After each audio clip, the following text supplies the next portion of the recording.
Good morning, Bill. How are you, sir? I'm a little tired this morning, but I'm doing pretty good overall. Just a little groggy. Bad sleep or late bedtime? Drink before Um, going to bed? What do you attribute mm-mm, it to? mm-mm.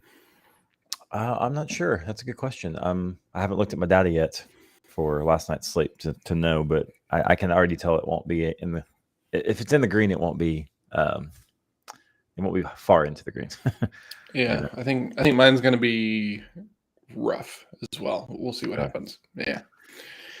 Yep. No, I definitely seen a huge difference in the amount of alcohol that's drunk or the timing Hmm. before bedtime that's drunk versus none at all. I mean, that Yeah. is the biggest thing I've seen in my sleep for sure.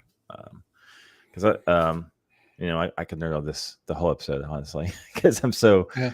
so interested in how just little things in your daily routine change the quality of your sleep every night. It's And amazing. who's the guy? I can't think of his name. Oh, Peter Attia is a Mhm. is a doctor, and most of his stuff seems to be around like trying to live as long as he possibly can. And so Mhm. he has his data, and he just had shoulder surgery, so he's been kind of documenting his kind of return to where he was before. It's very, very kind of cool. And he was talking about how much alcohol messes with sleep and stuff like this. And he kind of took like two similar sleep patterns, and he was like, on this day I drank alcohol, and it was just like zoom, boom, boom, boom, like just moving back and forth and everything. Yeah. So, yeah, crazy stuff. It has a huge impact. Yeah. What's crazy is I can even tell the difference between one drink and two drink, 2 hours before bed, 4 hours before bed. Like Hmm. uh, it it affects me that much. Yeah. Yeah. Ooh, So a pretty mic, Mike yeah. Ken says.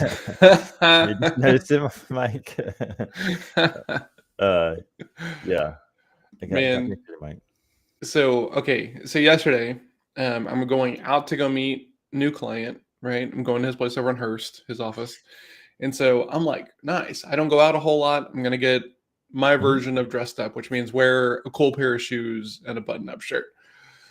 Well, look at these pushers. Sheets, what is up, my brother? Good to see you, um, man. so I'm wearing Jordans, I'm wearing jeans and a button-up shirt, and I go out and my truck doesn't start. No. And I'm like, what? So the day before on Sunday, I'd taken my truck through a car wash for the first time like in like 2 years, right? Because like I've got a roof rack on it, and then I had this kind of awning mounted on it, which I didn't really think would do very well in a car wash. So I've not been washing my car. Mhm. So I took it get it washed Sunday, and then Monday it's not working. What?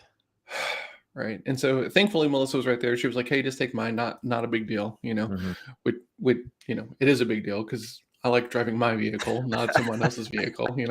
So I switched that, hop in her car, drive over. We have the conversation. Sean had a call with a new partner, so I got to sit in on that and everything else like that. It was awesome.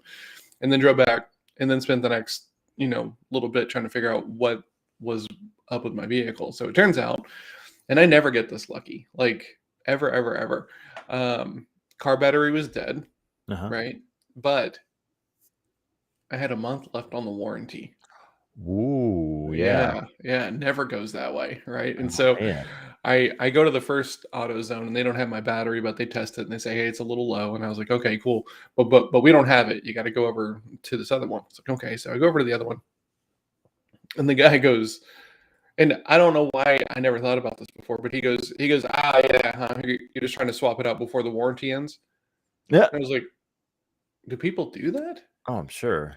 I'm And he sure was they like, do. he was like, oh man, constantly. And I was like, oh no, like I would have gladly forgotten when this warranty window closed, but my truck didn't start today. And he was like, oh okay. So had to replace the battery yesterday, but thankfully didn't have to buy a battery because it was covered under the warranty, which was very, very rad and cool.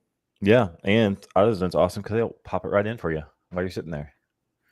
Yeah, If that you only ask works them if you have the vehicle there with you, which means that to. That's true. it was probably running in order to get there. None of those things were true yesterday, so I had to take the battery out in my driveway, put it in the back of Melissa's car, drive it up to one, do that whole Yeah, thing. yeah, yeah. Swap out for the cord. Yeah, swap out. Yeah. Yep. Well, that's good. That's good. It was still under whatchamacallit, warranty. I actually might have to go do that with Jackson's truck as well.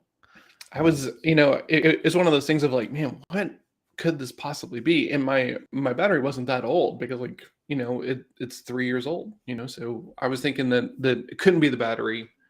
And then I did like the WebMD thing. If I start like looking up on the internet, like, what does this mean? And it was, it was every doomsday thing you could possibly death, imagine. torture. Exactly. Yeah.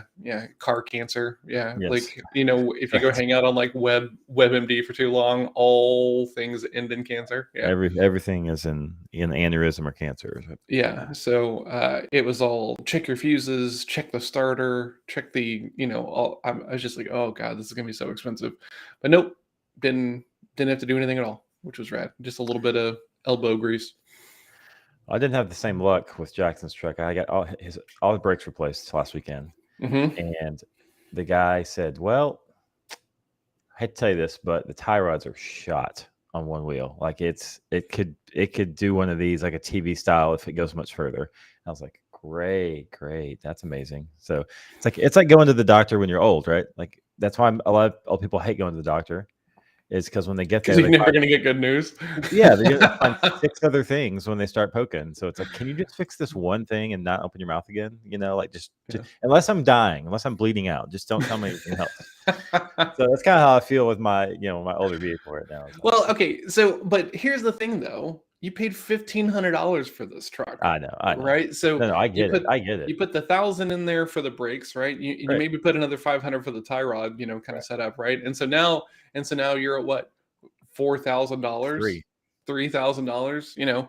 Other people are spending $75,000 on F-150s, Jake. Right? I think you're coming out here saving money pretty significantly. Yeah. But hey, if we couldn't complain, what would we do, John? Seriously, that's very fair. Like we wouldn't have anything to talk about on this show. That's for sure. That's right. We could not fill 5 days a week if we couldn't complain. Oh man.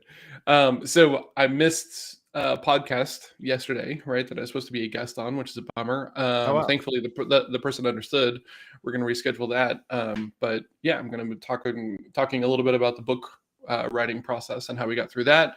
Yeah, because turns out writing a book is difficult, and lots of people get stuck on it. And I got very, very luckier than I should be, and didn't realize it. So, oh, nice. Yeah, like it's all going John's way right now. Well, like, hold on. Realization of luck, I guess, is also kind of gratitude, right? So, like, lots of people have asked me, like, how'd you get the book done? And like, it largely doesn't feel like it was that big of a project. Well, let's talk about why. Because I live with an amazing woman who is also an editor and was able to kind of take this thing and do the very difficult part of the tightening and, some additions into things that I forget to talk about and stuff like that. So like the hardest part of it, I didn't have to do, partially because I know that I'm not going to be able to do it well. And because I had someone that I trusted to be able to do it. So editing is the magic that no one ever talks about. It's incredible. Yeah, there. I would posit this statement as fact. There's never been a great piece of writing that wasn't heavily edited. Yeah, I give you that, because the greats in the past probably self-edited. That's where I was trying to go. Well, Shakespeare, and like just going down the list. But like, yeah, you're right. Somebody edited it. Somebody had to. Yeah. I agree. How was your call with Mr. Regular? It was awesome. I really had no idea what to expect, because that's the whole reason we did the call. I literally knew like nothing about him except that he's in that chat box right there every day. Yeah. I'm like, oh, Mr. Regular, what's up? Yeah, it was great. Yeah. I didn't know he was a marketing guy. I just assumed he was a sales guy. Because he's your buddy. So or he came in through your front door. So it was great. It's good to chat.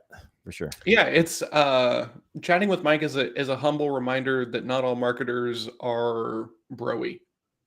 Yeah. And like I intellectually I know that, but then I have a conversation with someone like Mike who's just like incredibly grounded and reasonable and and stuff like that, and I'm like, oh yeah, that's right, yeah, like they're not all bad.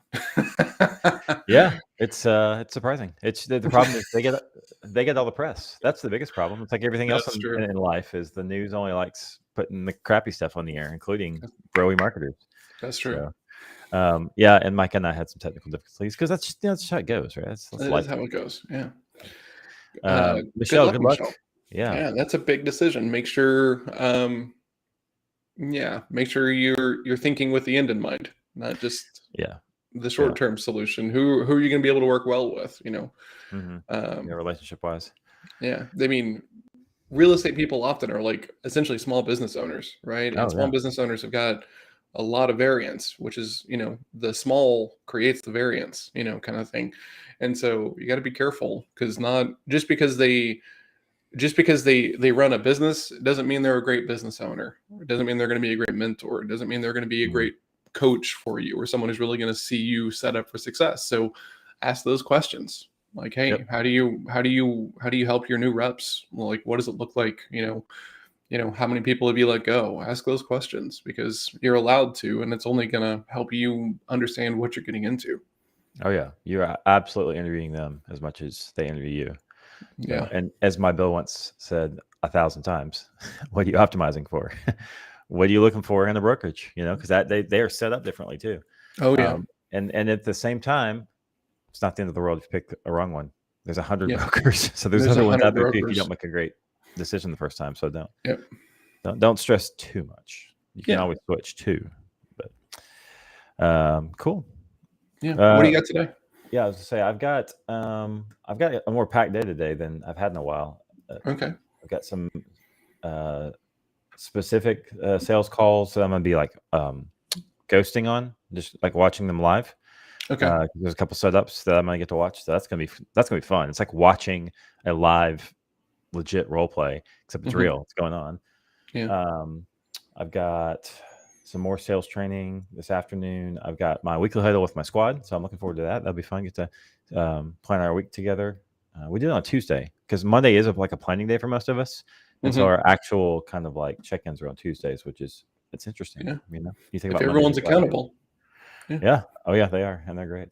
So I've got that, and then dad stuff. I'm getting Jackson into driving classes, and it turns out it's more than just sign me up, please. It's like send me this and move this and log in here and check schedules here. Like it's just a whole list of stuff you got to do. So I'm doing part 2 of that today because I had to wait till they put him in the system yesterday and got me loaded up and some of that. And then I've got I'm getting back on the Peloton bike today. So I'm gonna break out my gear. We have one here at the apartment complex, and I've been at this complex for almost 2 years now. And I've gone on 3 or 4 months at a time. I'll do the Peloton bike just as like a change of pace. And I've kind of rotated now through my other kind of cardio stuff I was doing and getting a little bored and just kind of like keep looking over at the bike like, hey, what's up, girl?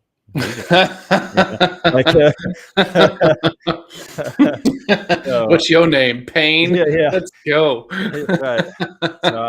So I'm thinking I might put on the spandex today and go walk up and see if she'll go for a ride.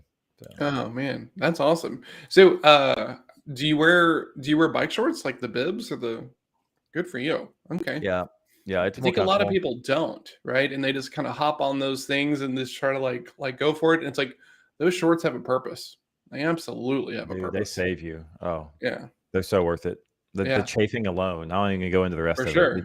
Just the chafing alone. Yeah. I feel like a bad movie where I've got to get pasties or something, like Andy from The Office when he runs. From The Office. Like my nipples are bleeding. Tights, very tight shorts. Yeah. Yes. Oh man. And so I have a stationary bike set up. We should do Morning Bill from stationary bikes. That would be there you go. Hilarious. Like mine would I think mine would have to be up on top of my truck, turned a very specific way so that way I could even have it set up in the garage. But yeah, I would have to bring an arm. I think if we had an arm we could do that'd be hilarious. We could do hilarious. Like a fundraiser. Yeah, absolutely. Like how long can the Bill guys ride kind of deal? That would be potentially very rad. Interesting. Yes. Yeah. Man, I do not like riding a stationary bike. at all. Like, Really? I would rather, it's Texas, so it's hot, right? I would rather go out in 100 degree weather than ride a stationary bike. Really? It like, I don't know why, because I have a stationary bike set up, and there for a while I was doing it, but brutal. Like, for some reason, it's not enjoyable, and so whenever I am doing that, it's because I'm riding my bike a lot and want to be In shape for conditioned. that. Yeah. In shape for that, because like Yeah. I have a road cyclist. I've done the MS 150. I like doing bike rides and stuff like Yeah. that. So like I can make myself do it, but it is not like Yeah. I'd rather put on the ruck and go for a Yeah. weighted ruck march in the heat than ride the bike on a stationary kind of setup. Yeah, I think if I didn't have the video element of it, with the For instructor and sure, the the music and all that video stuff, that's the game changer, it honestly. is. That's it. Because Yeah. otherwise, you're probably right. I probably wouldn't just want to sit on the bike. I'd have headphones, and even then, Yeah, it's I hard to just get hate cardio. motivated. I Yeah. just hate cardio. Yeah. It's hard to get motivated. There's no hills, there's no terrain changes, there's Yeah. nothing like that. Oh man. Yeah. Yeah. Not a fan. Well, okay. So that's my day. What have you got going on today? So I have a coaching call with Brandon, my first coaching client. I have had a website lead come through and book time. So Melissa I love this, by the way. She comes to me and she goes, "Hey, I want to be able to track." Let me back up. Excuse me. The new version of the website has got a "Let's chat" kind of call to action button on it, right? And it takes you directly to my Calendly, and you can just schedule time for like a 20-minute phone call. And so we use that for the website. And so she was like, "Well, my KPI, which she sourced on her own, was that I want 2 people to be having meetings with you per week from the website. That would be indicative to me that I'm doing a good job of creating content that is resonating." And I'm like, "Oh, I love this." Right. So last week, my automations coach and friend Christina and I built a Slack channel. So that way, whenever anyone books on this one Calendly appointment type that we're only using on the website, there's a ping inside the Slack instance that indicates that people are booking for this thing, because I use Calendly a lot and I've got different kind of event types for different kinds of meetings. Yep. So she wanted to be able to see data on this and asked for it. So we built it inside of Slack. So anytime anybody who uses this this booking thing is a lead from the website. And so we can track it that way. And Melissa gets to see vision on it without being overloaded, which is pretty cool. Very excited about that. And like, she came and asked me for this, Yeah. That was very exciting. Yeah, that's very cool. That's a lot of fun. Yeah. So I have that. And then I have Sales Practice Lab today at 2. So I have a new email address. So that means I have a new version of Chrome. Right. So, I have to be even more potentially mindful over my computer bandwidth than ever before. Yeah, because now you have 212 tabs instead of 211. Yes, exactly. Exactly. So yeah, so the new project is super exciting. I'm very excited about it. We're going to do some really cool projects, and it's with an audience and group of people that I'm very excited to network with and connect with and stuff like that. So it's going to be very, very, very cool. Yep. Light day-to-day call wise, because I'm in planning mode of like how I'm going to be attacking the new targets and stuff like that. But yeah. Okay, so I have a question. Yeah.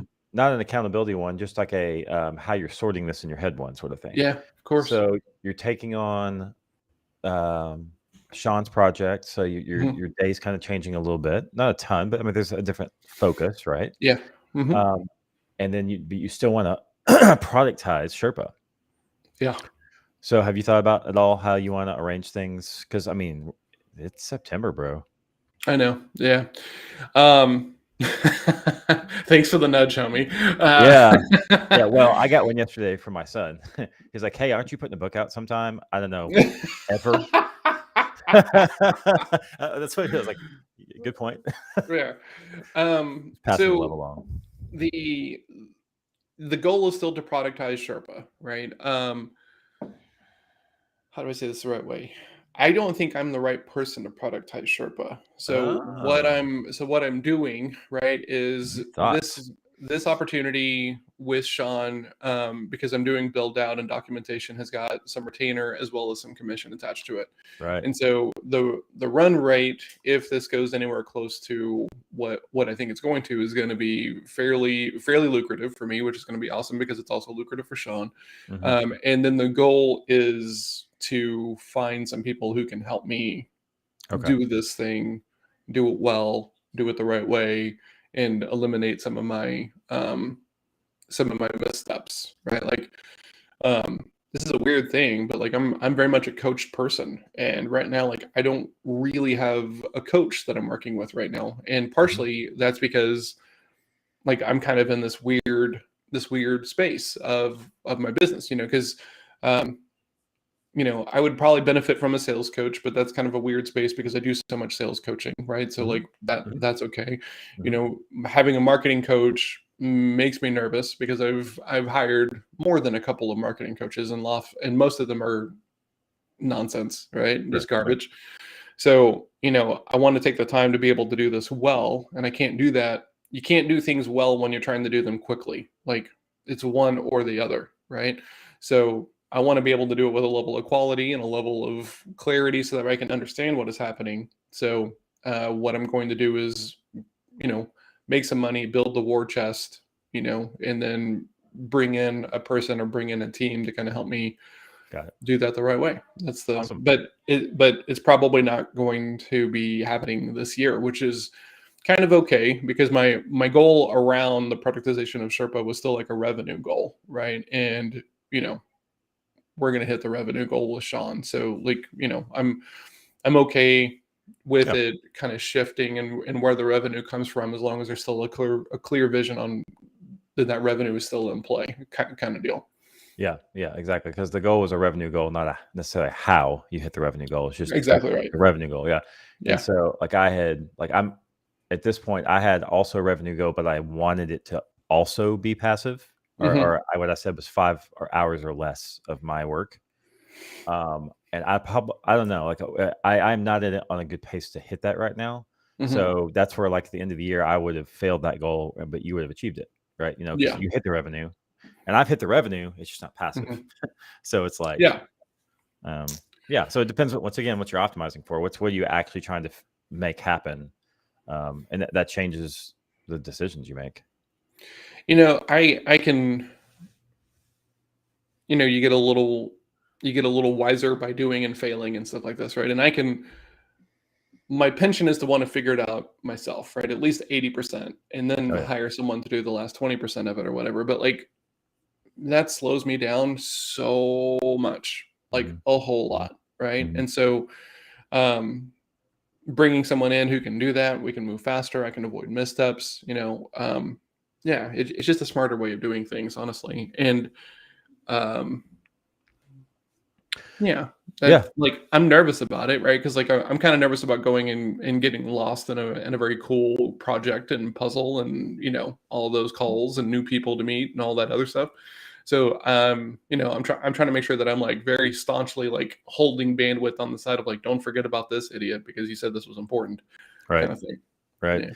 Yeah, I was actually watching a sales call yesterday, and it was with the potential client was like a CMO bringing in the SQ answer to the organization, and she was like, "Yeah, I know this stuff backwards and forwards. I've been doing this for years. I know exactly what you guys are doing." Da da da da da. And our sales guy was like, "Great, okay, let me tell you a quick story.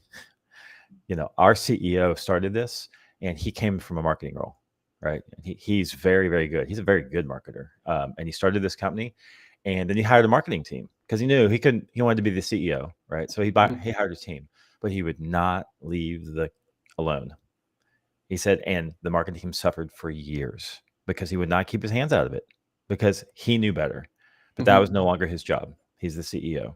They're the marketing team. He said, so the biggest problem that we see is that when you try to do your own stuff and hire someone else, we can't do the job. So would you be willing to step back?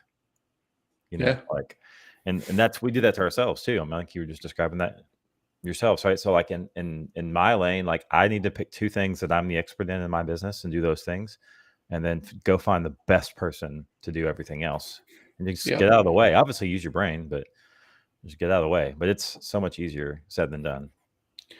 So I think, first of all, there's a whole lot of people who talk about selling and knowing sales and stuff like that. And normally you have a quick conversation with them. And if you know selling, you find out that they don't really know very much. And Hmm. it's cool. It's very cool to me that you're actually in an organization that I think is doing a lot of, I mean, everything right so far, right? Like the amount of sales training you've had to go through when you're not even coming on as a salesperson Yeah. is a lot, right? Like, I mean, I know salespeople who have less sales training than you do at this Yeah. stage, right? Yeah. Which is Yeah. cool because in the beginning, it's like, well, I talk good, but like after all the books you've been reading and the calls you've been watching and stuff like that, and so let's bring this back to like what happens in that thing. That salesperson is looking for a future bomb, Yes. right? When they're talking to that marketer, right? Because that marketer is going to potentially get in the way as much as they're going to actually potentially help, right? Yeah. And Yeah. this can also happen with your champions as well. Like, oh, I'm going to get you in there, John. I'm just waiting for the right time. Okay, when is that right time? And you kind of have to kind of nail them down just like you do a prospect. But that's it. Because like, yeah, if they are showing up with that quality of being so excited and stuff like this, they might be standing in the way, right? Not nefariously, but in a misplaced effort to help. Yeah. They're all up in everybody's face and no one can get anything done. And so having that conversation, hey, we're going to fight somewhere. Hmm. Where do you think it's going to happen? Right. How are we going to have that conversation? And what does it mean if we can't get to the same page? Like, have that conversation before you take their money, Yeah. because Yeah. then you Yeah. can point back and be like, we've talked about this Yeah. at And least. instead of being quick to close on that, because like, oh, they're excited, let's go. Get Yeah. the pen and paper Tap the out. brakes. No, Yeah. that's when you tap the brakes. You're like, okay, Yep. okay, okay. So what could be wrong about this? Yep. What's going to make this blow up? Well, Yeah. well, actually, we have this huge thing over here. Oh, interesting. So glad we're talking about that. No kidding. Should Yeah. this wait? Yeah. Oh no, we'll make time for this. Okay, Right. cool. Anyone else need to make time for this with the like? And then you're just in a really deep conversation with someone. Yeah. Yeah. Yeah. It's interesting. It's definitely interesting, and it's. I agree. I'm actually pretty. I haven't loved doing, half my week in training, Hmm. because I so much love the client part of it, but it has Yeah. definitely expanded my ability to respond and have conversations in a better manner, because who knew role playing helps you for game time. I mean that it's weird. I went on a walk with a friend of mine, Michael Dardanus, right? And his wife is a yoga instructor and yoga teacher and stuff, and she's going through a new program, and they've got some really solid sales training. And he was like, "Man, I had no idea that like it could be like this." And I was It's like, well, good. first send me what she's learning, because it might not be that good on the grand scheme of things. But he sent it Right. over and I looked at it, and it's great. It's like Yeah. really, really, really well done. It's Mhm. not just, here's this, this script, you're going to close everybody, but it's got some really high level, persuasion and influence and psychology in it, which is pretty cool. Yeah. Like it's moving in that direction because, the internet is telling everybody everything. There are no more real secrets left. So, Right. Exactly. So all you yeah. can really do is connect into emotion and story, and get them on board. That way, when they have those conversations, then they're on board, and their filter is going to be different than when Mhm. walls are up to start and all you do is talk about features. It's Yep. like you got to make up that connection somehow first in their brain that this is good for them in some way, so that they'll open up. Do you think that like in 10 years we're going to be kind of complaining about story like we kind of complain about Mm. like the features and benefits vomit now, Mhm. Mhm. and there'll be some newfangled thing? Yeah, but I also think story is a foundational thing, which I think we'll call it something else. I think it'll be called something else, or there'll be 100 names for it then, and so everyone will call it something different, but it'll be the same concept. Because at the end of the day, I mean, we're people who want to be part of a story that's amazing and has some purpose, and we, some sort of story arc through our life that's interesting. Like Yeah. we're all like that. So I think anytime you can use that quality, it's always going to work. But Hmm. yes, also yes, because there'll be something. Yeah. Because yeah, I mean the whole pitch features and benefits and trial close and all that stuff was all the rage for 30 years, Yeah. or however long it was, and everyone thought that was the way to go. And now it's like, oh well, it's garbage. That's not how people think, you know. People don't want to hear all your features and benefits. They want to know if it's going to work, period. So help them feel better. So then the real question, right, is like, if you could go back to like 1980, or I'm sorry, 85, you know, let's call it that way, right? I'm all of 5 years old trying to wear dad's jacket, you know. And you know, in that thing, we're not in an internet era. We're not in the world of content like we are now, right? So in those moments, I wonder if hawking features and benefits would still outperform kind of like story driven self-awareness, you know, self-awareness, self-realization of the gaps and things like that. Yeah, possibly. But I loved reading about the history of advertising when Mad Men was on TV. I remember diving deep into like how they advertised in the 50s and 60s and 70s and stuff. And they were still, I mean, catalogs were content marketing back then, you know? Like you sent this content and you had cool stories and you had featurettes. And if the next catalog, they put puzzles in that you couldn't solve until you got the next, you know, feature. And this is like companies selling dishwashers were doing this. So this wasn't just like really smart, savvy, like obviously they were smart and savvy, but you know, not the ways you'd think of. So that's the litmus test for me, is if a concept has been around since pre-internet and not pre-print, because that would be but if it goes back to print and it was working well, it's kind of like copywriting. People just wrote letters and sent them in the mail, and they would send you 5 letters over 5 weeks from the same people and you aren't doing business with, but they were building a story and a connection. So once again, yes and no. I think it still worked back then. It just took longer, you know, and it was more expensive. That's for sure. Yeah, that's for sure. Yeah. But yeah, I just wonder if being able to kind of like swoop in and be like, hey, we have this brand new time-saving feature over here. It's called a workplace automation, right? Like now someone can be like, oh, I've never heard of that before, and do a quick Google search and find the onslaught of tools that provide automations and things like that. But like, you know, I wonder how much that strike while the iron is hot and while they don't know anything, like, you know, how important that really was. We'll never know. Build a time machine, Jake. Okay. Cool. Stop worrying about your son's truck. Stop worrying about, you know, the equity clients. Just put everything into building a time machine. I mean, Einstein already told us how to do it. We just got to do it, right? I mean, Napoleon Dynamite has one in his movie. Like I just think he got a defective one, right? I got a hot tub over here, so maybe we could work with that. Craig Robinson's gonna show up. Yeah, I'll do it just for that, because he'll bring some Pizza Hut with him and like go to town, bro. Pizza Hut. No one pizza's the Hut, right? Cool, man. So I guess we should go and start our day. Yeah, let's do that. I'm gonna start on that time machine. Yes, please do. Right. Yeah, because I would love to go back to pre-print and see what worked in advertising and marketing. Sales cycles were this long. Yeah, they were decades long, right? Yeah. Yes. Thanks to Michelle and Mike and Brandon. Brandon, we've not met, my friend, but we should. If Jake says that you're rad, we should hang out. I think. Totally rad. Yep. Yeah. Cool.